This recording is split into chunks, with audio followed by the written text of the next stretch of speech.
அவன் I am லைவ்னு கத்திய உடனே செக் அவுட் கவுண்டரில் இருந்து சின்ன சின்ன பூச்சிகள், ஆண்ட்டுகள், கரப்பான்பூச்சிகள் எல்லாம் கூடி வந்துட்டா. அது ஒரு சின்ன எறும்பு சொன்னது, டேய் ஹீரோ, எப்பயுமே இவ்வளோ பெரிய ஷாக் விட்டு எஸ்கேப் ஆன. அவன் சிரிச்சிட்டு சொன்னான், பயந்து முடிஞ்சிருச்சு, ஓடினே, வாய்ப்பு கிடைச்சிச்சு. திடீர்னு ஷாப் சவுண்ட் அடிச்சது.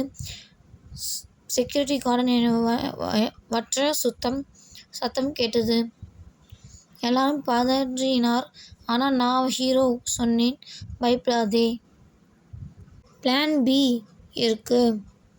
அவன் ஒரு கீழே கிடந்த ரப்பர் பேண்டை பிடிச்சு கேப்டப்புல்லா மாதிரி யூஸ் பண்ணி எல்லாரையும் செஃப் மேலே ஷூட் பண்ணி தப்பிச்சிட்டான்.